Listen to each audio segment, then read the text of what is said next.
Hey, what's up, guys? So, happy Friday morning for, well, it's still morning for me.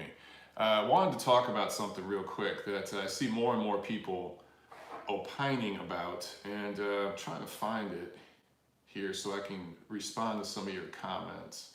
Um, but Canelo and Jacobs.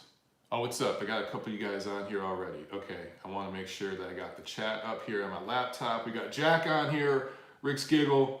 What's up, guys? Wow, Jack, you're watching at school. Man, shouldn't you be studying? Nah, yo, I appreciate it, man. Kento's on here. What's up, guys? Appreciate you tuning in. Hamed's here. Cool, wow, we got a bunch of guys on here. All right, so, yeah, so obviously you guys see the Canelo cap, right? And you guys know where I'm going to go with this. So 1.2 million apparently watched Canelo-Jacobs on DAZN worldwide. We know that because Golden Boy tweeted about it. All right, more and more you guys are jumping on. Yo, thank you so much for watching, guys. I'll get to some of your questions. Just wanted to set this up. Gail's on here. Jose's on here. Joe L.O. Man, you guys are awesome. This is awesome. Great. I'm so glad because this is just an impromptu video I wanted to do real quick. As I'm getting my day started here, I need to get out and run some errands. But I've seen a lot of response to Golden Boy's tweet. 1.2 million apparently watched on DAZN. And again, that's global, right? And DAZN, I believe, is in 8 markets right now worldwide. Now, the rumor, this is a rumor, it's not substantiated, but the rumor is that 600,000 watched here in the United States. That's 600,000 households, right? 600,000. We don't know how many people were in each household watching, but that's the number apparently. Now, again, not substantiated, rumor. What is substantiated is worldwide 1.2 million. So I've seen a bunch of tweets, and there are Twitter accounts completely dedicated to boxing TV ratings and purse splits and numbers, and they chop this stuff up. And a lot of what they do is carefully edited, carefully crafted, a lot of times to push certain agendas. Not all of these accounts, but I see a lot of these Twitter accounts and YouTube accounts leaving out certain things, conflating things, and really comparing apples to oranges. So unfortunately, I've seen a lot of comparison between DAZN and this rating, if you will, into early PBC and some of their ratings. And really, guys, that is a completely false comparison. It doesn't make sense to make those comparisons. And I'll tell you why. I mean, just a couple of reasons off the top of my head. For starters, DAZN is a streaming app. It's not television. And then when you look at PBC, when it started at least, it was supposed to be free boxing, right? It was supposed to be off of premium cable TV. It was supposed to be off of Showtime. It was on NBC, CBS, all these other, and then there was some secondary programming on like Spike TV, which is regular cable, quote unquote. You're paying for that, but you're paying for it like you pay for ESPN. So it's kind of equivalent to what Top Rank is doing right now. And there was a lot of criticism of PBC when it first started. And there were some people criticizing their ratings and trying to give people, I don't think it was necessarily, some people were unfairly criticizing it, but a lot of folks in the media were just trying to explain, like I think Thurman Guerrero, which I want to say was the first big quote unquote PBC event, which wasn't big, that was a completely one-sided mismatch, but I want to say that did like 3 million on, it was either NBC, I think it was NBC, it might have been NBC or CBS, I don't remember off the top of my head, but I want to say it did like 3 million. And you compare that to HBO's ratings at the time, HBO would do 1 million, and that was a big deal. And there are people in the media that are indirectly taken care of and paid by companies related to PBC. These outlets are, actually there is money that funnels down and they're taken care of, that we're trying to say, look, HBO just had a card that did 1.1 million. This PBC event just did 3 million. Look at that, PBC is getting 3 times the market share. And that is purposely misleading. And that's what some folks in the media were criticizing. It was more criticizing that and saying, listen, you're comparing numbers on NBC, which is in every home in America. That's in, I don't know how many homes off the top of my head. Let's just say, I don't know, 80 million homes or something. I know it's more than that. There's 300 million plus people in America, but it's a number like that. You're comparing that to HBO, which is in a few million homes. HBO might be over 10 million. I can't remember off the top of my head, guys. But again, they were comparing apples and oranges. And it was kind of like the statistic you hear that was pushed around a couple presidential elections ago by one particular side, talking about the gender wage gap, that women don't make as much as men. Well, if you compare what every man makes compared to what every female makes, there is a difference. But when you actually start comparing men and women who do the same type of work with the same level of experience, education, job performance, et cetera, there is no gender pay gap. It's a false statistic that some politicians use to pander to people. And that's what people were doing in the media with some of the early PBC ratings, and that's what was being criticized. That and some of the way PBC was going about business, which was ultimately bad for their business, and it was hurting the sport of boxing in general for a while. So I don't want to beat up on PBC, that's not what this is about. And obviously what Premier Boxing Champions is right now is vastly different than what it started as in 2015, what was promised to fans, because now the bulk of what they do is on Showtime, and their biggest events are on pay-per-view. They've already had 3 pay-per-views in the last 6 months. Now they have a big event that it's not official yet, but it will be signed between Spence and Porter, Errol Spence and Sean Porter, that is apparently going to be on Fox. I think that's awesome. That is a move in the right direction, and that sort of event, that sort of big fight between a number 1 and number 4 welterweights in the world, that's what they promised on free TV originally up front, right? So anyway, how does that compare to DAZN? How is DAZN different? Well, number 1, the investment, the financial structuring and how they do things is completely different, because it's not a hedge fund from private investors that are kind of hidden in the shadows that put up the money. We know where DAZN's money comes from. DAZN isn't a brand new entity. It started in other countries before it came to America late last year. Also, DAZN here in the States, it's very, very new, right? It's not even a year old. Now, I don't want to get on here and pom-pom wave for DAZN, but guys, it's a different entity, and the world is changing right now. It's not just in boxing, it's not even just in sports media, it's in all entertainment and media in general. The streaming thing is here to stay, and it's going to continue more and more. More people are disconnecting their cable and streaming.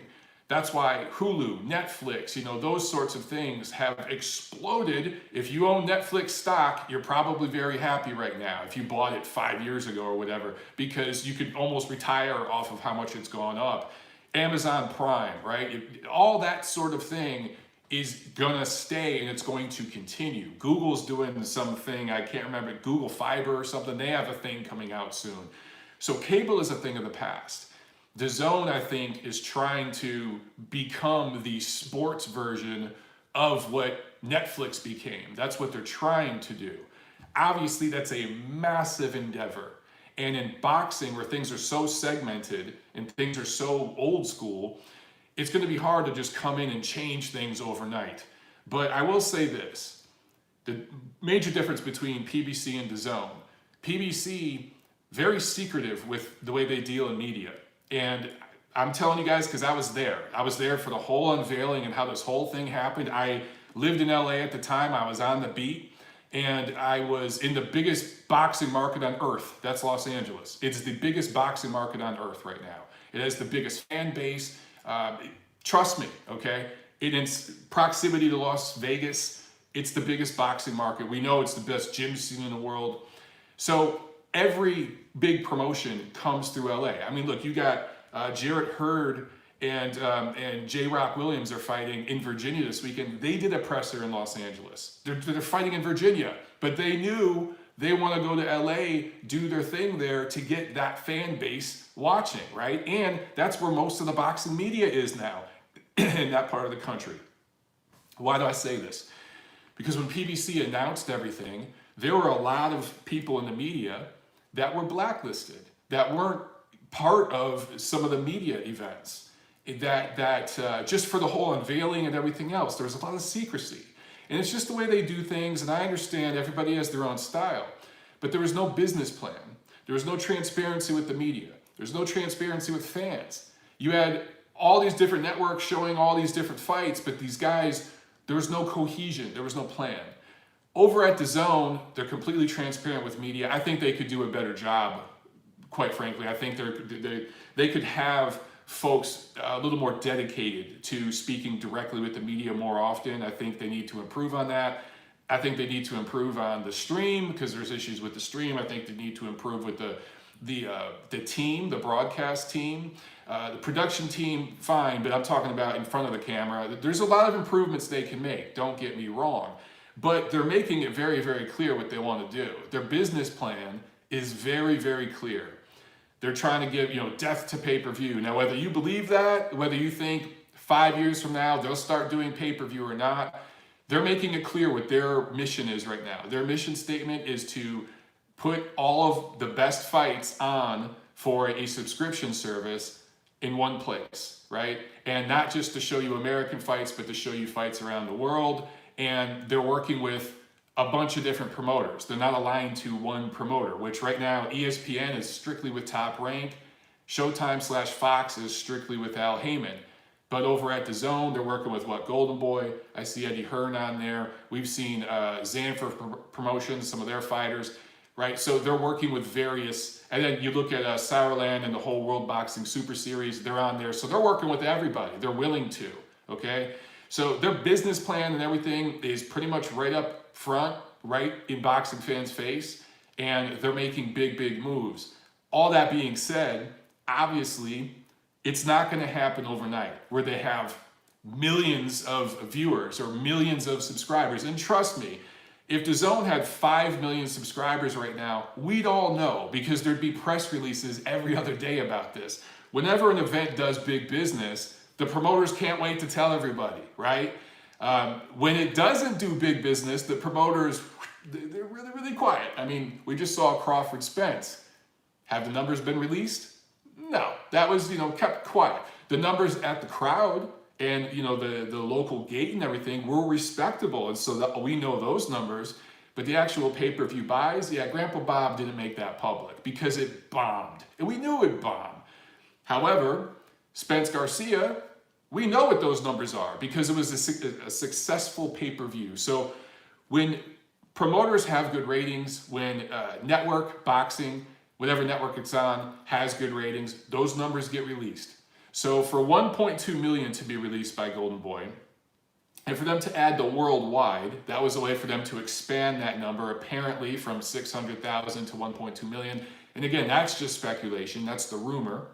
But for them to release that number says that it must be a bigger number than other events they've had. And they were happy with that number. Now, is it where they want to be? Is it probably the number that they need to make money at DAZN? Probably not. And what you see right now are a lot of Twitter accounts and YouTube videos and posts everywhere trying to break down how many of that 1.2 million were annual subscribers, how many were just paying the $20 monthly fee, and people trying to whack up numbers and put it together and see how much money the event made. Guys, all that shit, number one, is complete speculation. We don't have facts. So to take any of that as news, you're lying to yourself. But number two, the event lost money, period. Because if the event did make money, they'd tell us. They would be happy. They'd be talking about all the revenue it brought in, yada, yada, yada, yada, right? They'd let us know. Whenever a promotion is very successful, the promoters let you know. Whenever it's not as successful, they're kind of quiet about it. That's all you need to know. You don't have to do hour-long YouTube videos and have Twitter threads that go a mile long trying to break down all these numbers, driving yourself crazy in the brain because you just don't know the facts. You can speculate, but that's all you can do. You're guessing. Why? Who gives a shit? Here's what I care about. The best fights being made, right? You guys are going to get the World Boxing Super Series finales later this year in the 140-pound tournament. You're probably going to get Josh Taylor and Regis Prograis. That is probably the best matchup of the year. I'm stoked for that matchup, and I do think it will happen. The cruiserweight finale is going to be good. The bantamweight finale is probably going to have the monster against Nonito Donaire, which, say what you will about Donaire, the best, most experienced opponent that the monster has ever faced if he winds up in the finale. That's a great freaking matchup. At some point, you're probably going to get Canelo and Golovkin, the rubber match, because Golovkin won the first fight. I don't give a fuck what Nevada State Athletic Commission tells you. So that's a rubber match, and that's still the biggest fight in boxing. That is still the best fight that can be made right now politically in boxing. It's also still the biggest commercial fight because it's big. Right now, if Deontay Wilder and Anthony Joshua fought, and Errol Spence and Terrence Crawford fought, neither one of those events would do anywhere near the global income that a Canelo Golovkin third fight between them would do. And I know that's going to drive some of the UK guys crazy. It's going to drive some of the American guys crazy. Hear me out. Globally, it's not Anthony Joshua that's the biggest brand in the sport, guys. It's still Canelo Alvarez. And in fact, that ain't going to change anytime soon. It's not me ripping on Anthony Joshua. It's just the reality of the global money in this thing. You guys got to understand the way it works. And also, the 1.2 million on DAZN, that's just on DAZN. There are dozens of other networks around the world that showed the fight, and it did massive numbers in Mexico and several other markets. So collectively, they did okay. They probably lost money, but this endeavor with DAZN is going to lose money up front. Clearly, they expect that.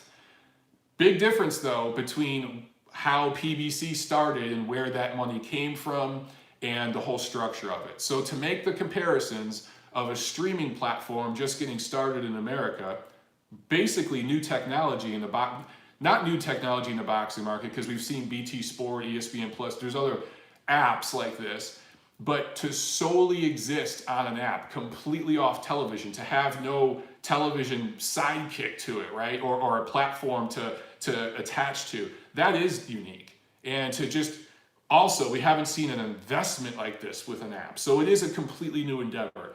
To compare that to network television or to cable television or to premium cable television or to pay-per-view is asinine. Apples and oranges. And in this new world, it's going to take several years to figure out how all this shit works, how to track it, how to compare it. We simply don't know yet. All we can do is speculate. For you guys driving yourself nuts with the numbers and making all these comparisons, just relax and enjoy the damn fights. I'm going to do a video at the halfway point of this year and at the end of this year comparing the three worlds, comparing ESPN/ESPN Plus, DAZN, and Fox Showtime. I'm going to compare all three of those, how much it cost you, what fights you got for it, and I'm going to include in the cost if there's pay-per-view, and I'm going to build out a graphic and show you guys this comparison. And I'm going to give you a report card halfway through the year, so you wait another month and you'll get that video, and then at the end of the year. And then watch everybody copy my shit and do the exact same thing. Something I've seen a few times. Okay, we got a bunch in the chat here. Guys, let me get to some of this. Let's see.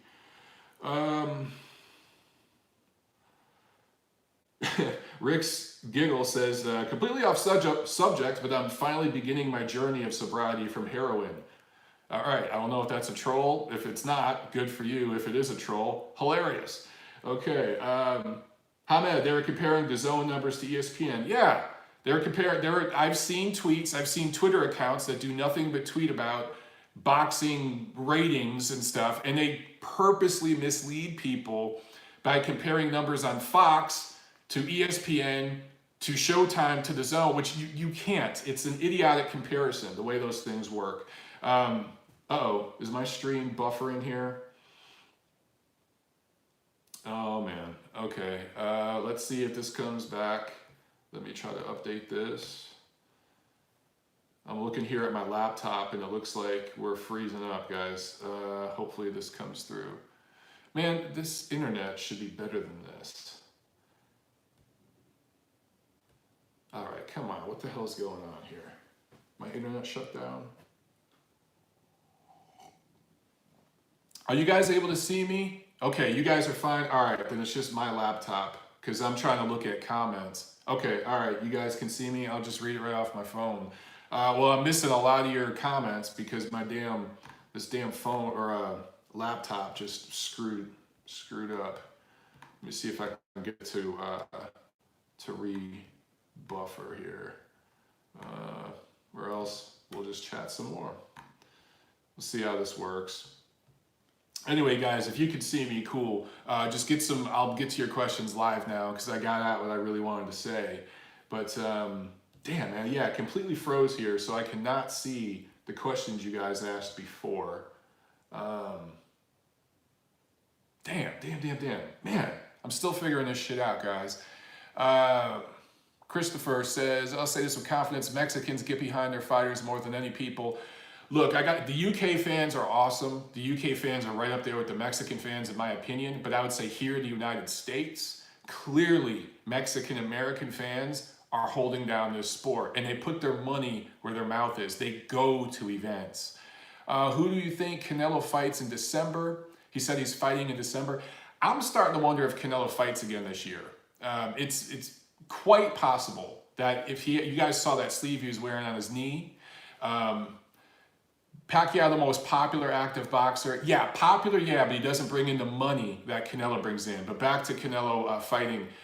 Look, if he gets some surgery or he has some work done on that knee, perhaps he's going to come back and have a tune-up fight in December. That means you guys are going to have to wait until next May to get the rubber match between Canelo and Golovkin. It is what it is. You know, that's just, for Canelo, you know, you can't blame him. If he has an issue with his knee, he's going to want to rehab that, and he's not going to go right to Golovkin rehabbing from that knee. He's going to want to have maybe a tune-up fight or sit out the remainder of the year. Douglas asked, what's up with DAZN stocks? I don't know. Does DAZN have stock? I don't know. Joshua Wilder, call me crazy, but I think Triple G will lose this year, early 2020, before the Canelo fight. It's not out of the realm of possibility. It very well could happen. Gennady Golovkin's getting up there in age, but I don't think he will. FACL, in Europe, Golovkin probably more popular than Canelo. Yes, probably, especially Eastern Europe. However, globally, guys, Canelo brings in the bacon in Vegas. And what you gotta understand, a lot of people have a misconception about Mexico's a poor country, but there are some really, really rich Mexicans, and they love spending money on boxing. So there are Mexican whales that come into Vegas. Like the Filipino whales used to come in for Pacquiao, that's kind of past now. They still come in, trust me, but not like before. But the Mexican money, I'm talking from Mexico, not just Mexican American fans. I'm talking big money from Mexico that comes in when Canelo fights in Vegas. It's massive, guys. You have no idea. Alexander Wilson says, Hearn said DAZN is going to push for Canelo Triple G next. Yeah, they're going to make a hard push because they need people to subscribe. So yeah, obviously they're going to. And you guys got to understand with these contracts, you guys hear these numbers. Canelo's guarantee, Golovkin's guarantee. I think 11 fights for Canelo, 6 fights for Golovkin. Guys, that's not concrete. These folks at DAZN, they're not stupid. And the number of fights and the amount of money, that is all predicated upon certain things happening. So if A, B, C don't happen, you're not getting the 11th fight, Canelo, right? So all these things matter. And you guys don't hear those details. And I don't know the details. Nobody in the media knows all the details because they don't tell us. But these contracts, like, see this magazine? Like, that's pretty thin, right? These contracts are like 3 of these magazines. They're really, really thick. There's a lot of stuff in there to protect the fighter, the promoter, but also to protect the network because they're putting up the money. They have teams of lawyers and analysts that chop all this shit up, and there's all these stipulations. The headline is Canelo signs richest contract in sports history. That's the headline, but there's a lot to that. So trust me, with all the numbers and everything else, you know, who knows? Golovkin might fight 3 more times and retire. Canelo might fight 6 fights of his DAZN deal, and the contract might be broken by either his side or DAZN's side. You don't know, right? We simply do not know. What I do know is my damn internet shut down, so I can't see all your guys' questions. This stupid laptop just completely dropped, man. And this is Tiffany's laptop, so I don't know how to connect. Oh, you know what? Let me try this. Let's see. Okay, boom. Oh, I figured it out. Shit, I'm learning. You guys just watched me learn live. Okay, so I got it pulled back up. Christopher says, there's no question Canelo is the biggest name in boxing. Yes, when it comes to global money, yes. When it comes to butts and seats, you can make the argument AJ. When it comes to biggest name though, name recognition globally, it's probably still Pacquiao. You guys don't understand the impact Pacquiao had, especially over in the Far East. Massive, massive impact. Fried Pork says, never too late to learn. That's right, man. It takes me a little longer than some of you other guys. But, okay. Let's see. Let me get caught up in these questions, man. This is cool. So I'm recording into my phone here, and I got the laptop pulled up so I can see you guys' questions here. And it's only maybe a 10-second delay. Jose Ivan Campos asks, what do you think of the potential fight between Canelo versus Andrade? I think it's going to happen at some point, but it's not going to happen anytime soon. I mean, if you're Canelo, and fuck that, if you're DAZN, what do you want first? Oh, MJB Taco, buenos dias. What's up, brother? What do you want first? You want Canelo Golovkin 3 or you want Canelo Andrade? You want Canelo Golovkin 3. That brings in subscribers. No one knows who the hell Andrade is. He hasn't done a damn thing to deserve a big fight. So it will happen down the line if Canelo wants that other title. But it ain't happening anytime soon.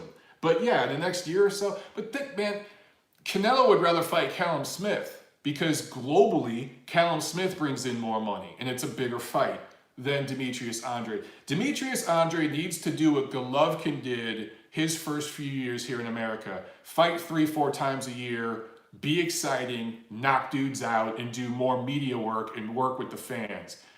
He doesn't, though. He doesn't seem to understand it. He's kind of delusional, and he's kind of an odd dude. So I just don't know how soon he's going to get one of those big fights. I just don't.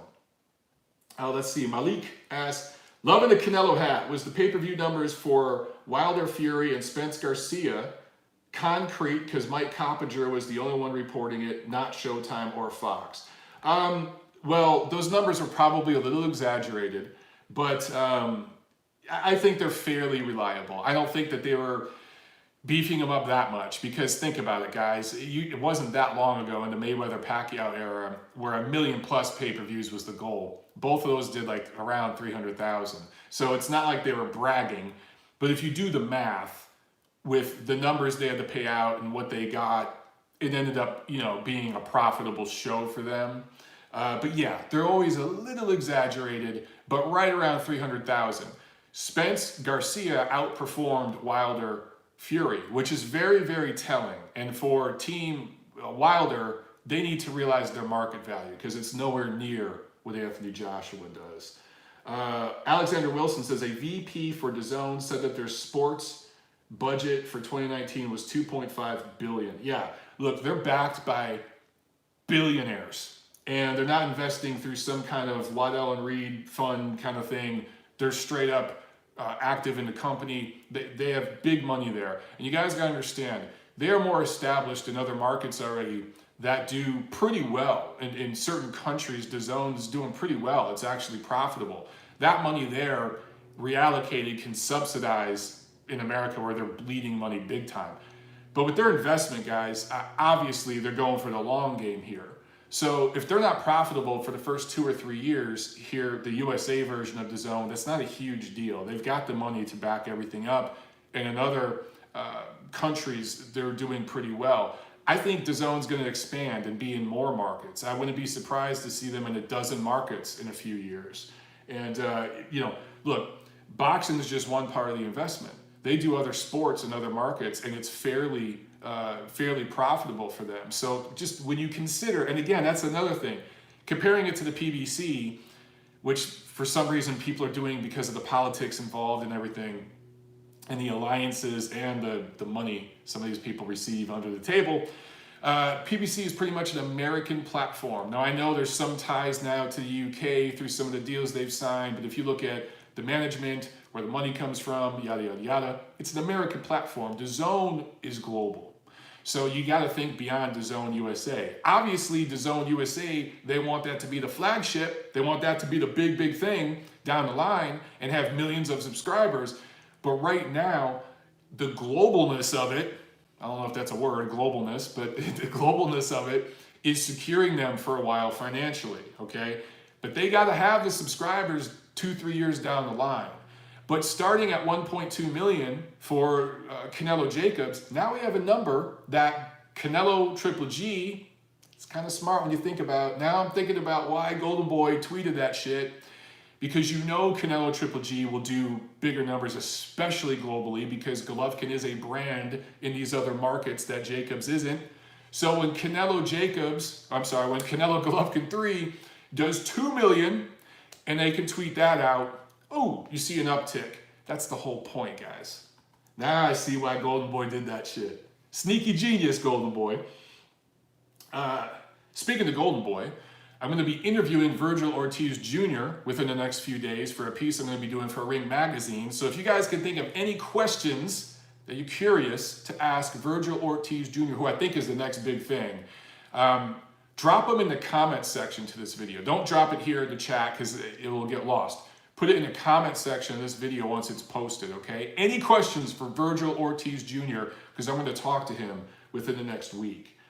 Anyway, probably Teofimo Lopez, I don't consider him a prospect anymore. He's a contender. But so I think Virgil Ortiz Jr., best prospect in boxing right now. And Golden Boy's really high on the kid. Devin Cruz, do you think Fury is a harder fight for Joshua than Wilder? I'm going to say no because of styles. Styles make fights. And I think that Wilder has a chance for that KO. He saw that right hand Klitschko landed. And Klitschko is 41 years old, coming off a layoff. If you guys watch the replay of that Klitschko right hand that landed on Joshua, it landed like up here on the forehead. I've said this like a million times, but a prime Klitschko lands that, drops it a few inches. And yes, age, slowed reflexes can make a difference like this. That shot doesn't land here, it lands right here. And AJ would probably still be on the canvas. That's why I say a prime Klitschko knocks out Anthony Joshua. Wilder can land that shot here. He can. And that's the difference. That's why I think Wilder has more of a chance than Fury. Hashtag Joshua Wilder says, Saunders is a drug cheat and 168-pound fighter, so no, Charlo. You must be responding to somebody else. Yeah, Billy Joe Saunders, his name keeps being thrown up as a possible opponent for Canelo. Frank Warren, his promoter, keeps doing this to get his name out there. Look, Billy Joe Saunders has done dick. He's done a little bit more than Demetrius Andrade, but not much. Actually, you know what? He hasn't. Demetrius Andrade has done more because Demetrius Andrade at least has a title. I know Billy Joe Saunders did, but he lost it because he cheated. So, all things considered, Demetrius Andrade, he deserves a fight with Canelo before Billy Joe Saunders. So I want to stop hearing his damn name. He's a non-factor. Let's see here. More questions. Wow, you guys got a bunch of them in here. Holy shit. I need to stop blabbing so much. Well, a lot of you guys are talking with each other. Vato Locos Forever says, Canelo versus Triple G is the next Marquez versus Pacquiao? Yeah. I even think it's going to go down, well, you know what? Probably around the same. Jay Perez, what's up, man? Thanks for stopping by. Ahmed says, Triple G just fighting cherries and trying to cash out. Nah, again, that contract, bro, DAZN is running that career. Because DAZN has, at some point says, hey, you want this money? We gave you a freebie. Just like with Canelo and Fielding. You think Canelo and Golden Boy wanted to fight Jacobs next? Hell no. They wanted to fight Lemieux or somebody like that. DAZN said, no, dude, you got Rocky Fielding. Okay, you got some money. You got to fight someone that's going to bring us subscribers now. And ultimately, they're running things. Anthony Joshua and Jarrell Big Baby Miller, it's now Andy Ruiz, they wanted that fight over in the UK. The promotion did. DAZN said, no, you got to bring this shit to America. We need American subscribers. Bring it to America. That's why, they were thinking about Dillian White over there in the UK. DAZN said, nah, bring that shit here. So DAZN is going to have a say in the fights, and I like that. I like that a lot.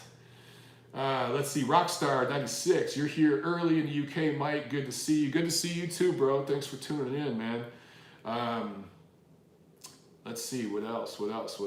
I gotta get to the gym and work out, man.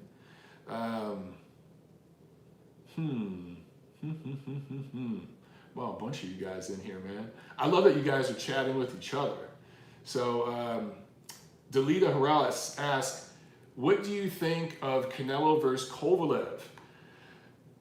Let's just talk. Let's see how I think Golden Boy wants to see how Kovalev looks against Anthony Yard. I think maybe the Golden Boy recently said that Canelo can move all the way up to 75. That's nuts. He hasn't even fought a ranked fighter, a highly ranked fighter at 168 yet. You need to slow down with that shit. But they probably view Kovalev as a guy who's ripe for the picking for a younger, more prime fighter because he's getting older and everything else. And also, he's been susceptible to the body before. So I think Oscar De La Hoya thinks style-wise, Canelo can work the body on Kovalev. So I understand why they call him out versus the other guys at 75. I get it. But they just slow down with that shit. Let's see here. Harrison Property says, come on, Mike, you keep missing my question. Sorry, man, ask it again, because I don't know how to go back and find it. I am not good with technology, so ask it again, and I will get to it. Let's see. Malik says, quiet concerning that. Okay, Harrison Property. Have you heard about the newly invented WBC's franchise champion category? No, I have not. I blocked all the press releases I get from all the sanctioning bodies. I don't get anything now from the BC, BA, none of them. And in fact, the BC, at one point I was invited to their functions. They stopped inviting me. They do not like me. At one point, the president of the WBA, we talked face to face, Gilberto, and he invited me to come to the WBA's convention down in South America. And that invite is no longer good. So they don't like me, bro. So when it comes, I didn't know about, what's the latest one, the gold title, I think, from the WBA. I didn't even know about that shit until one of you guys told me. I had no idea. I purposely do not keep up with these guys and all their crap. Because it's just ridiculous. Jay Perez says, what do I think about Loma versus Campbell? I like that. And look, I just Monday on TNC, I talked about Eddie Hearn wanting to see Devin Haney fight Luke Campbell. And he was talking about this is almost a done deal. And then all of a sudden, boom, the WBC says, nah, that ain't happening. Lomachenko, we're going to grant you an exemption because usually the way the ratings work with unified titleists, it just wouldn't work this way. I won't get into all the details. But so Lomachenko's going to fight Campbell now. And wow, didn't see that coming. But Grandpa Bob Arum, still knows how to kind of pull strings. You know what I'm saying? A little bit better. He knows how to grease the wheels a little bit better than Eddie Hearn does. And, they've been chatting. It's mostly Bob going after Eddie Hearn recently on social media and stuff. And again, he kind of outplayed Eddie on this one. But also the WBC, they're thinking down the line, should Lomachenko win and should Mikey Garcia want to come back down to 135, since he's emeritus champion, they get the sanctioning fees and the glamour of being involved with the Lomachenko-Garcia fight. So that is why ultimately they sided. But also, Grandpa Bob knows how to grease the wheels. So anyway, I think that's cool. Lomachenko will probably go to the UK. And that gives... Eddie Hearn still wins out because Eddie Hearn, I think, reps Luke Campbell, and now that fight will probably happen in the UK. It's possible. Luke Campbell has come to LA before, so maybe he comes to LA, but I think it's a big fight over there, and I think it'll be a fun event. I mean, it probably could be on like ESPN Plus here in the States, and be cheap for ESPN to put on here, and that would be a profitable show for them on the app, big time. And of course, over there in the UK, I think that'd be on Sky, maybe Sky pay-per-view. That'd be a profitable show over there. Let's see.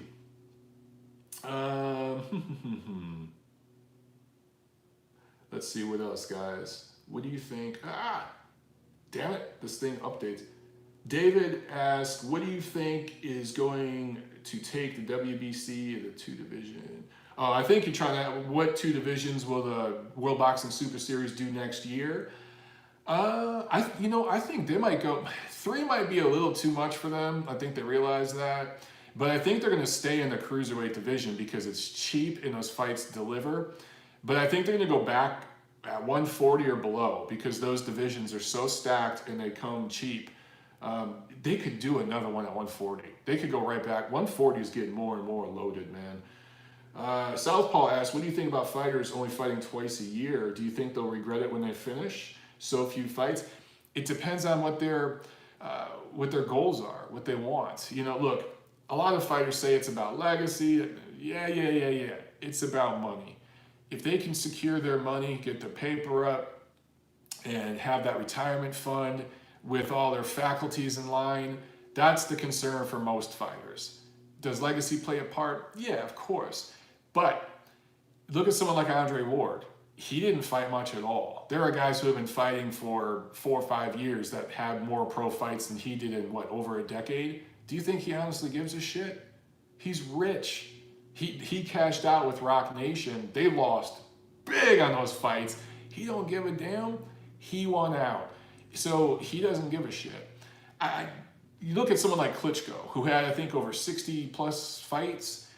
That's rare in this era. It's another reason why I was such a fan of Klitschko. Somebody like, Canelo Alvarez, he's got to have 40-something fights, but he only fights twice a year now. It just, guys, when you're fighting for tens of millions of dollars, you've got to have months to promote a fight. The training camp is the same length, but the promotion. And once you get more people involved, you don't just have a promoter. You have a manager, you have a publicist, you have an advisor, you have a marketing team, you have the network, and you have different media outlets attached to it. You have to make all these obligations. Plus, you guys got to understand, some of the timing of these pay-per-views, you guys are like, why are they waiting so long to bring out the main event? Because it has to line up with Canelo-Jacobs. It has to line up with Mexican TV. It has to line up with these other international networks that are showing it in different markets. And some of these other markets, it's pay-per-view as well. Some of it, it's network television. So all the timing has to line up, and you have to find the right date, the right time, the right venue, where all of that lines up in cohesion. That is some complicated shit. So once you get to that level, you're fighting twice a year. It's just how it is. Unless you're doing a tune-up, like Canelo did with Rocky Fielding, or like Golovkin's doing with Steve Rolls. That's a little different. Boxing Comments asked, do you think Canelo versus Callum is for all the titles or just the super middleweight title? I think Canelo doesn't play with his middleweight titles. That'll be just for Smith's super middleweight title, and win, lose, or draw, Canelo won't lose his middleweight belts. So he'd move up to 68 for that. That way, if he loses, his middleweight titles are intact. Fackle27 asks, is Lou DiBella still Wilder's promoter? As far as I understand, no. As far as I understand, he works with them. I think DiBella helps do some of the things involved with his fights and promote. You need a promoter to work the event. Usually PBC, if it's like east of the Mississippi, they use Lou DiBella. If it's west of the Mississippi, they use Tom Brown. Not all the time, but yeah. MJB Taco, I don't understand this comment. It's a girl raising her hand. I don't know what that means. Let's see. Hamed asks, Mike, why does boxing get away with crappy pay-per-views compared to that of the UFC? They put on pay-per-view worthy cards. I assume you're comparing numbers, completely different financial stack, the way all that's lined up. UFC shows are definitely profitable for the promotion and the parent company, nowhere near as profitable for the fighters. The fighters do not get anywhere near the cut of the pay-per-view revenue that boxers do. So a boxer selling 300,000 pay-per-views compared to a UFC fighter selling 1.1 million pay-per-views, the boxer's getting substantially more money. And that's something that the UFC and Dana White and all those guys don't tell you guys. But those fighters get fucking butt raped. No lube, straight balls deep in comparison to boxers. So, yeah, that's the truth on that one. Marge Funk asks, Teofimo versus Haney then? Ain't happening anytime soon. Ain't happening anytime soon. Grandpa Bob has big plans for Teofimo, and Eddie Hearn just signed Devin Haney. He's got big plans for him. Down the line, 2-3 years, that's one of the bigger fights that could possibly be made in boxing. It'd be at 140 pounds. That'd be awesome, but no time soon. Let's see. Jose Ivan Campos, what is your opinion on Marquez and Julio Cesar Chavez criticizing Canelo in his fight versus Jacobs? They both said Canelo didn't win. Dude, those guys and some of the other old timers in Mexico have major jealousy issues with Canelo. And it's kind of bizarre. Some of it might be ethnic because Canelo is Caucasian, you know, and they're more Indian, mestizo. It could be that. There's definitely prejudice in Mexico, and maybe, you know, there's some jealousy there because of how popular he is. Especially Marquez was never nearly as popular as Canelo is, and Julio Cesar Chavez Jr., he's the GOAT, right? So every popular Mexican fighter, he's going to criticize them to a certain degree, you know what I'm saying? Because he wants to be the #1 dude. And you see that a lot, man, you know, I mean, but yeah, they know Jacobs didn't win that damn fight. Canelo won that fight pretty clearly. Barker Raider asks, why is the WBC protecting Wilder from Dillian White? I honestly don't know. I will say this, though. The WBC does favors for Uncle Al. He does favors for Al Heyman. It is what it is. They do a lot of favors for a lot of people. And it's not just Al Heyman. Hashtag Joshua Waters says, Loma will destroy Campbell, but will likely take longer than the Crawler fight. Absolutely. I think Campbell is an underrated boxer. That could maybe go the distance, depending on how Campbell fights. Seriously, it could. Oh, let's see. Oh, this thing keeps updating. Who? Oh, man. Rockstar96, is Hooker Ramirez a real possibility, and who will win the fight? It's a possibility. It's certainly a possibility. But, you know, I talked to Regis Prograis recently, and I asked him about Maurice Hooker, because Hooker is from Dallas. Prograis fights out of Houston. I think that's a bigger fight, and I think I'd rather see that fight. And they've talked some shit about each other. So, you know, Hooker, Ramirez, you guys got to look at the promotional situation, network situation with all those fights. Those fights only happen if and when the financials become so good that people in different entities can work together. But who would I pick to win that fight? I'd like Maurice Hooker to beat Ramirez. Hamed asks, Mike, who do you favor, Ward or Golovkin from 2014-2015 at 168? Oh, man. I'm just trying to think of when Ward's layoff was. I want to say it was from 2012 to 2014. So Ward was not very active at that point. Golovkin was. That was also pretty close to a prime Golovkin. Prime Golovkin might have been a little before that. Same thing with Ward, probably. So all things considered, man, I gotta tell you, I'd probably favor Golovkin by close decision, but if it was in Vegas, it looked like Kovalev Ward won. Timmy Turner, damn, I'm late to the party. Yes, you are. Damn it. Turn on the notifications bell on this video, Timmy, and all you guys out there, give me a damn like, would you? You're out here chatting with me. I'm, you know, I should be at the gym right now, getting my inflate on, and I'm over here chatting with you guys. Give me a damn like. Drop a like. And if you ain't subscribed, subscribe. If you haven't clicked the notifications bell yet, do that. MGB Taco asks, Herb Williams fight party. Dude, I can't. I really, really want to because I'm pumped for that fight. But I know I've been beating it like a dead horse. One of you guys on Twitter was bashing me today for talking about it so much. So I've tried not to mention it in this video. But the move, dude, I'm probably going to be putting down floors downstairs and working on the house while watching the fight. So you guys don't want to see all that shit. So no fight parties for probably about a month. Sorry. Maybe AJ versus Ruiz. Maybe by then. Hopefully we'll see. Let's see.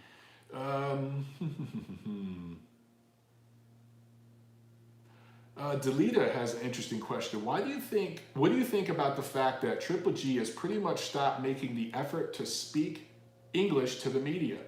Yeah. What's interesting is during the Canelo-Jacobs card, Triple G was interviewed by one of the broadcast guys. I can't remember who the hell it was. And he spoke in English. He answered questions in English, but he had his translator right there. So part of that is Golovkin feels that he was taken advantage of a few times by the English-speaking media, who kind of purposely, certain people who had agendas, kind of purposely took things he said out of context and used it in a negative way to criticize him. Also, I just think, guys, he did a lot of favors before, and he kind of went with other people's programs and plans, that being Tom Loeffler, Abel Sanchez, and some other people. He had a benefactor before that helped him out financially before he even got here to the States. He's done favors and done things other people's way, and he's just over that shit. He's going to do things his way from now on, and that includes being fully comfortable on the mic. So he's going to have that translator, that Russian translator, with him everywhere for now, for probably the rest of his career. That's just going to be how it is.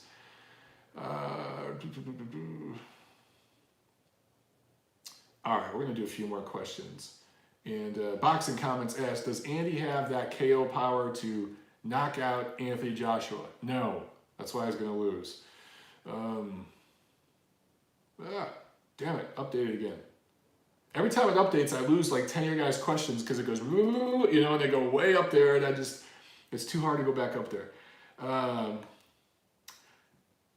Alisher says, Matvey Korobov is on the Herd undercard. Do you think he's going to be Swift's #1 opponent at 160? Let's see how he performs. You know, that fight against Charlo, it could have been a styles thing. So he looked really good. He looked rejuvenated because he hadn't looked as good in some recent fights. He looked really good in that fight. Stamina kind of killed him at the end.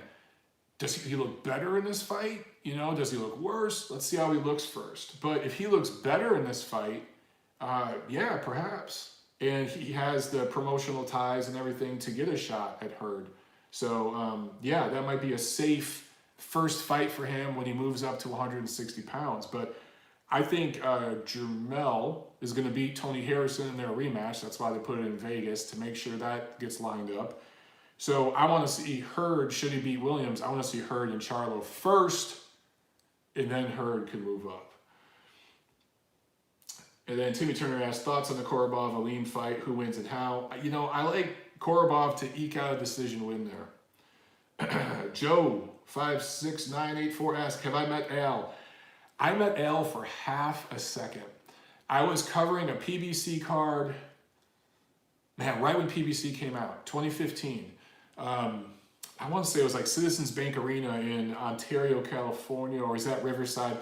It's like an hour east of LA. And I was in the bowels of the stadium interviewing fighters for UCN, back when UCN was just getting started. I just saw Uncle Al. Saw him back there talking to one of the fighters. And I just said, hey, how you doing? And he said, hey, that was it. So he does exist. And I have actually seen him in person. But that was it. Hamed asked, who wins between Beterbiev and Kovalev? That's a good one, man. Beterbiev won in the amateurs. A lot of the times you see in the pros, it gets reversed. But who has the better pro style? I could see Kovalev just boxing the shit out of him like he did Alvarez in that first fight. I can also see Beterbiev breaking through and landing a big shot like in the first Alvarez fight. I can see it going either way, dude. That's why that fight needs to freaking happen. Should Kovalev be successful against Anthony Yarde is mandatory? I really hope that at the very end of the year, we get Beterbiev and Kovalev. How good of a freaking fight would that be, man? Somewhere in like maybe Atlantic City or, in New York area, I think that makes a lot of sense. Bobby Dazzler says PBC isn't known outside of the States. ITV picked it up in the UK and it's not doing well. Yeah, but give it time. Give it time. But yes, so now PBC does have like a UK connection, but that's a very new thing, right? The first few years it was strictly an American thing, and even now they have like a partnership with ITV, but the management and everything, and 90% of their fighters are American, and the overwhelming majority of their events, like 99% of their events, are in America. So comparing the PBC and their numbers and all that stuff, their revenue, comparing that to DAZN, which is truly a global platform. Look at the World Boxing Super Series. Truly a global platform. Making that comparison is asinine. And I see a lot of people doing it, and I just don't understand it. Let's see. Fried pork. Any message to Suleiman for sanctioning Loma Campbell as the vacant title? Enjoy that sanctioning fee when you eventually get Lomachenko Garcia. But sorry, Jose, Garcia's going to lose that fight. Irsalan Asif asked, what is the best fight for Triple G if no Canelo in September? That is a good question, because at that point, Golovkin will have his freebie against Rolls. He's going to have to fight someone ranked. Possibly. Look, man, maybe it's the rematch with Jacobs. I'd watch it. Canelo-Jacobs rematch. Maybe you go to that. That's in New York. That would make sense. Man, who the hell else? They're not going to fight Andre. He ain't going to bring in the money that DAZN wants. If DAZN loses out on a Canelo-Golovkin rubber match this year, man, 2019 is rough. They need another big fight that can generate some subscribership and revenue so that they're not that much more in the red. So they would push hard for probably a Golovkin-Jacobs rematch or something like that. Man, I'm just trying to think who else at middleweight brings the heat. It really, no one else at that level. So, let's see. Man, oh man, oh man. Plu asked, how's your house looking now, Mike? Yes, it's our house. That's right, it's your house too. I'm sharing all this with you guys. So we're getting some pictures hung up on the wall and everything. I won't talk too much about the house. I know it drives some of you nuts. I put in closet doors upstairs. I got to put in the closets downstairs. I got my interior doors sitting in the garage. I got to paint those and start putting those up. You got a lot of freaking work to do. Trust me, when we get this shit finished, you guys are going to see all of it. All right? Like it or not, you're going to see all of it. Michael Mindiola. I know this is off topic, but what are your thoughts on Tim Zhu? I think that kid has a huge upside. He's not living off his dad's name, training with his uncle and doing his own thing. Yeah, so far so good. So far, he looks like the antithesis of Julio Cesar Chavez Jr. And I like what he's doing over there. Just need to keep developing the kid. At some point, I'd like him to come to the States and train. I like keep his train. You can work with your uncle. Come to Los Angeles. Proximity-wise, not that bad going from Australia to Los Angeles, right? Come to that market, best gym scene in the world. Work at like Robert Garcia at that gym up in Oxnard or something. Keep your uncle on, but bring in that advisor and beef things up. If he's really serious about this shit and he wants to fight on a global scale, leave Australia. He needs to make that kind of move. If I see him do something like that, I'll be much more excited. Alisher says Golovkin's translator is trash. You know, a lot of these translators, yeah, MJB Taco said pretty much all the translators in boxing are trash. Yeah, I hear a lot of these Spanish translators, they suck. My Spanish isn't great, but I can understand most Spanish if you speak slow. The country people though, like Leo Santa Cruz, holy shit, when that dude speaks Spanish, hell, when he speaks English, I don't know half the time what he's saying. But like I've heard Mikey Garcia speak Spanish, and I've heard like Abnormares and like those guys, and I can understand them very well. But these translators leave shit out. They try to clean it up. Also, you gotta understand, if a fighter gives a super long answer and you gotta respond really quick, it's hard to get every damn word. Translation's tough, especially when you're on camera and there's lights and there's thousands of people staring at you. I try to give these guys a break. Southpaw asks, do you think Breazeale stands any chance against Wilder? Sure, he has a chance. But, he went rounds against AJ, and that's going to be the comparison. Can Wilder get him out of there quicker than AJ did? I think Breazeale's going to be super motivated for this fight. And I do think he's going to make it interesting. But you got to favor Wilder, man. At some point, Wilder's going to connect with the big right hand.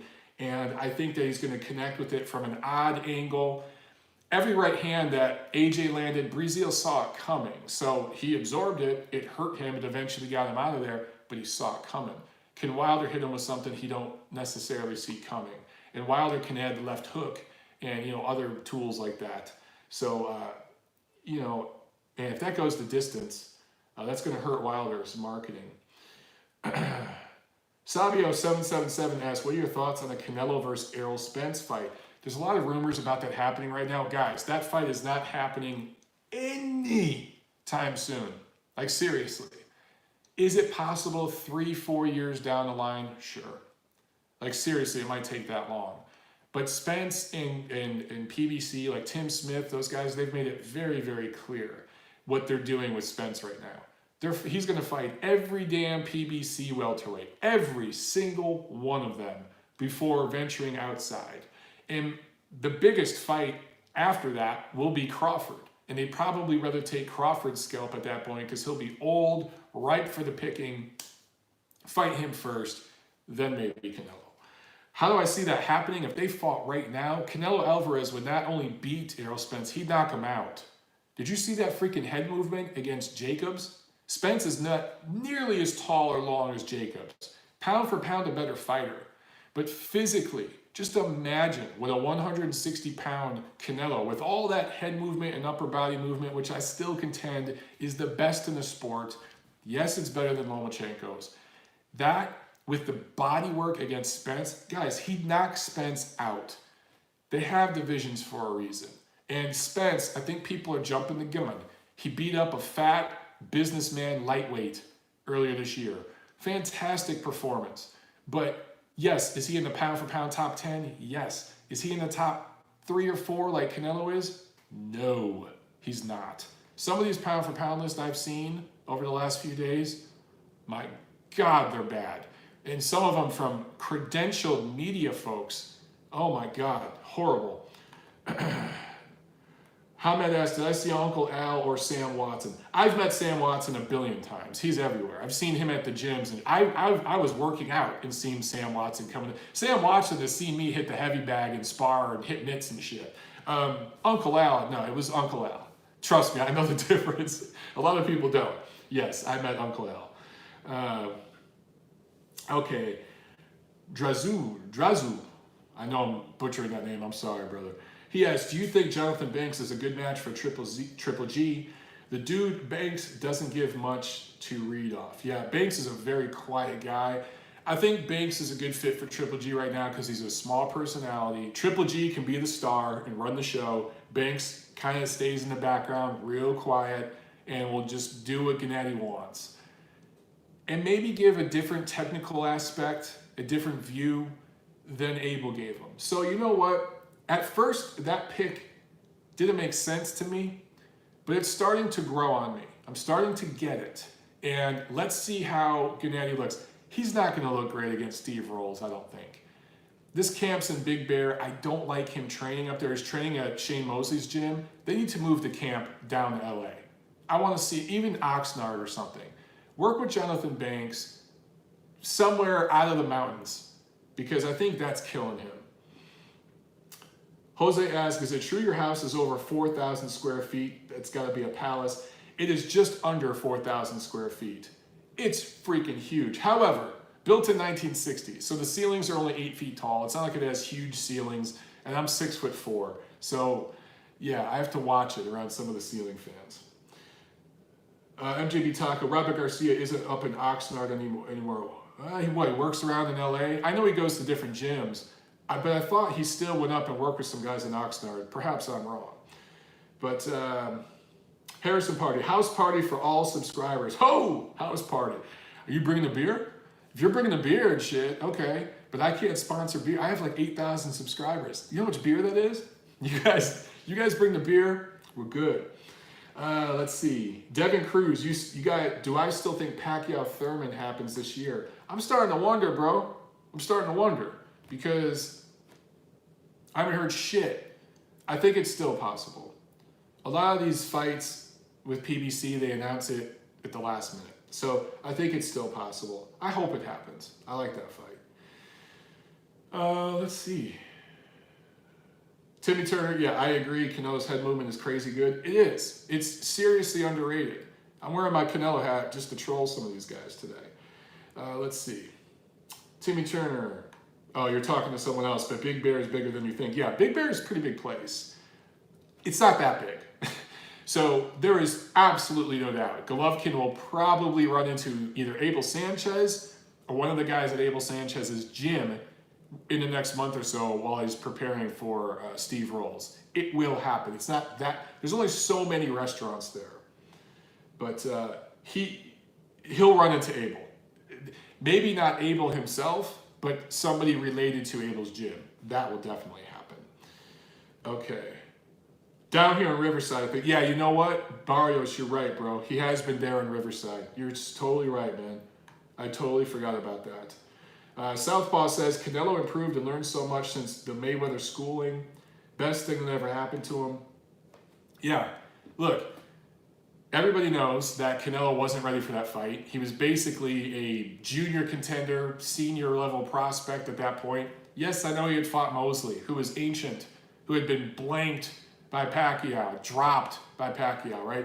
He fought a couple of guys, Austin Trout, Austin Trout. He barely beat him, right? By a point, maybe. And then he fights Mayweather. He was not ready. He knows that. Everyone knows that. So that loss really doesn't hurt him in terms of marketing. Fighting Mayweather propelled him into a new stratosphere, and from there, he's become the new guy. So his team knew what they were doing. Fighting Mayweather. Mayweather knew what he was doing by fighting Canelo at that time. So yeah, he's improved a lot since then. Clearly a much different fighter. Do you think Mayweather would fight this version of Canelo at 160 pounds? Hell to the no. No way. Sabio asked, do I think Canelo will ever fight Andre for the last belt and become undisputed next? I don't think that happens next. I just don't see it happening next. I think they'll go to the Golovkin fight first and then Andre. Andre needs to build up his damn profile. Outside of diehard boxing fans, nobody gives a shit about the guy. And DAZN with Canelo, they need names. That's why they're talking Callum Smith already. That's why Oscar's talking about Sergey Kovalev.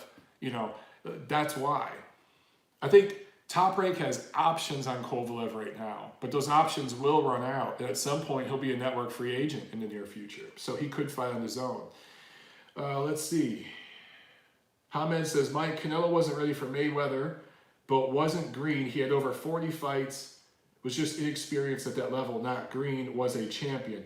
I hear you, okay? And, you know, semantics. I don't mean green as in he didn't know what the hell he was doing. He just wasn't ready for that level. He was nowhere near his prime. And yes, you could say he was a champion, quote unquote. Look who he beat.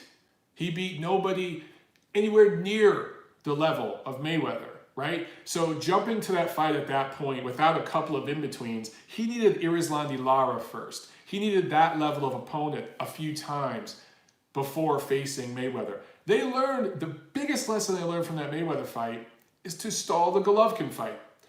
They didn't fight Golovkin right away because Golovkin didn't have the juice Mayweather had. They also wanted to prepare for him.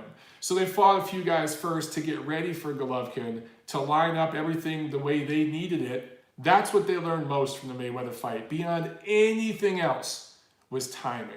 And that's why they handled the Golovkin situation much differently. He even dumped the Mexican WBC title. Come on, man. That killed his credibility with guys like Juan Manuel Marquez, Julio Cesar Chavez Sr., right? it was worth it to him to do that to stall the Golovkin fight. That's what they learned from the Mayweather fight. Grievous says Taylor Baranchek is going to be a war. Yeah, dude, that is really sliding under the radar, right? And I know that's coming up next week. I'll talk about it next episode of TNC. But dude, that is going to be a sneaky good fight. Seriously good fight. Lawrence says, what do you make of Wilder Finkel comments about being too busy to fight AJ even for 50-50? It's all bullshit. It's all bullshit. Neither side wants to fight this year because they know it'll be a commercial flop. I'm not saying flop in terms of it ain't gonna make money. It's gonna make money. A flop compared to what it could be a year from now. They will continue to delay that fight. I just hope it happens next year.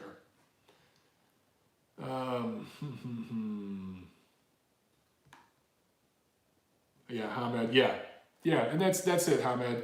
He just wasn't ready for that level. And Mayweather, being a smart guy he is, he's very smart when it comes to business. He's very shrewd when it comes to boxing business. He saw something in Canelo. He says he doesn't watch tape. Bullshit. Vafago. That's all bullshit. They watched Canelo. Spies in the gym. Everything. That's how they work.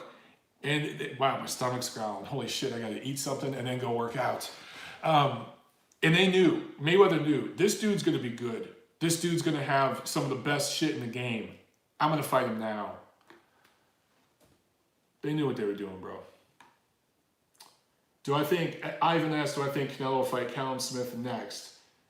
Possible, but I don't think it's likely. I still think his next big fight, he might have a tune-up fight if he gets some work done on his knee. His next big fight is the rubber match with Triple G. Southpaw says, respect your boxing knowledge 100%.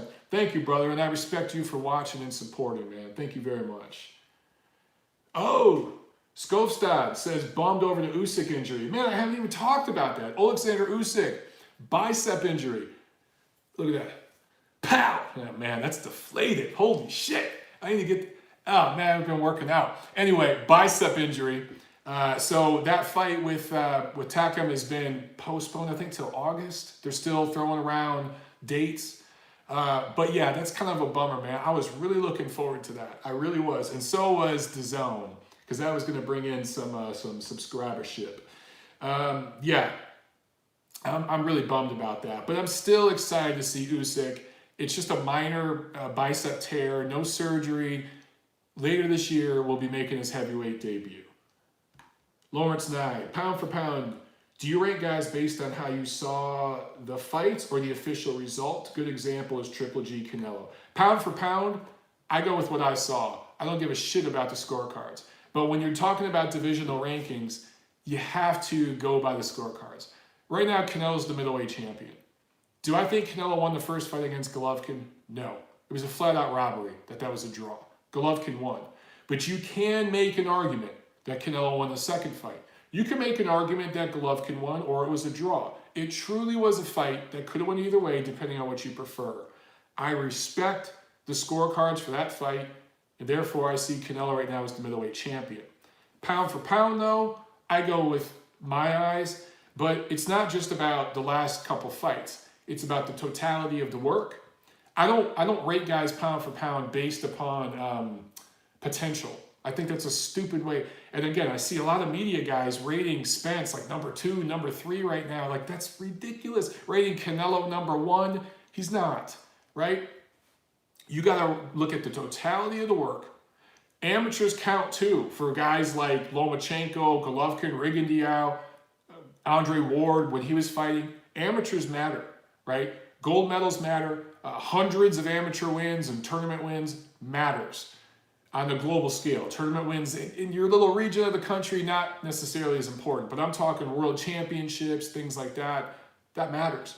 And the totality of the work at your professional career. I also look at what have you done in multiple divisions. Some guys get a lot of work done in multiple divisions, like Terrence Crawford, or like Lomachenko.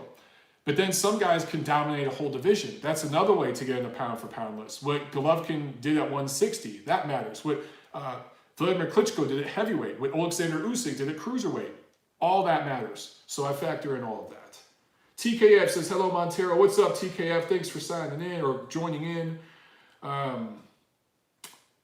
Florian says, nevertheless, Floyd's display against Canelo at like 36 of age was great. People could say what they want. Yeah, it was a great win. It was a great win. But in some respects, it's nowhere near Mayweather's best win.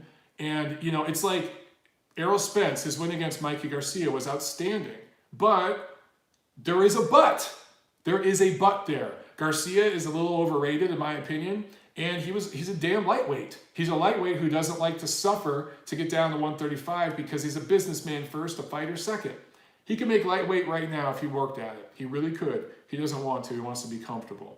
He's a businessman. So Spence's win over Garcia was awesome. Great, dominating performance. I had it a shutout. Maybe you could give Garcia a round or two.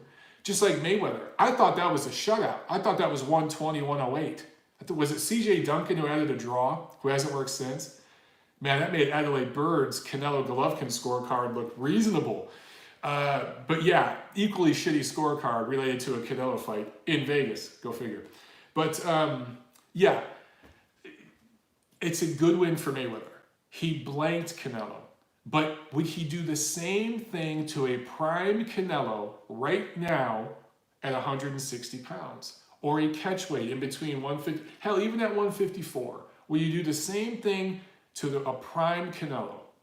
No, he wouldn't. In my opinion, this older version of Mayweather would lose to this current version of Canelo. And that's why the Mayweather that fought Pacquiao would lose to this Canelo. Clearly and decisively.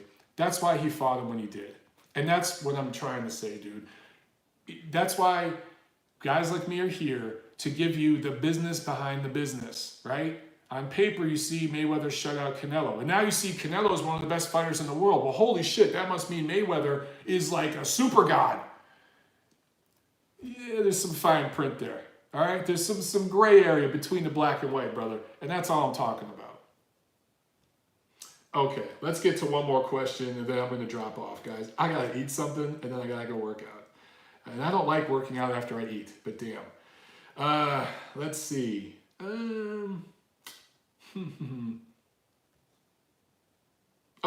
I'm going to go with Hamed's last question here, and that's going to be it, guys. Hamed asked, what do you consider a better win for Floyd against Canelo or Oscar? Not performance, because people said Oscar was old against Floyd, but Floyd was older against Canelo. Okay, considering everything, the performance against Oscar was better. Was it a past prime Oscar? Yes. Would I favor a prime Oscar De La Hoya possibly to beat Floyd? Yes. Especially, you guys got to remember, man, Oscar started at 135, right? But considering that that was Floyd's first massive fight on that scale. So there was a lot of pressure on him to perform. There was a lot riding on that fight for him. It was the biggest fight of his career to that point. And Oscar wasn't completely shot. Faded past his best, years faded, yes. Not shot. And Floyd, close fight, probably a 7-5 kind of fight, but he clearly won. Maybe 8-4, he clearly won. It was basically what we saw between these two, right? That level of fight, okay? Pretty much action-wise and in terms of lack of action, but a clear winner in a competitive fight. That's what we saw. And I thought that was a better win for Floyd than his win against Canelo. I don't rate the win against Canelo that highly. I just don't. Because again, if Floyd fought this version of Canelo, much different result. That's just what I see, okay? So yeah, definitely the win against Oscar was a much better win for Floyd. All right, guys, I've been going for almost 80 minutes. I hope you enjoyed this impromptu video. Going to be doing a lot more of these, and one day within the next month or so, I'm going to be set up in the studio. I'm going to have a bunch of boxing memorabilia behind me, a real desk, a real setup with lights, the whole nine. And I'm going to be doing several videos like this a week. That's what I plan on doing. I can't wait. So yeah, thank you for the support. Remember to like the damn video.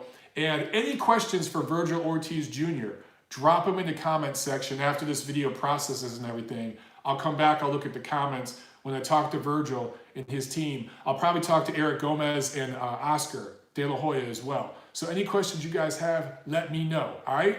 Have a good weekend, guys. Remember to watch Hurd Williams. That's going to be the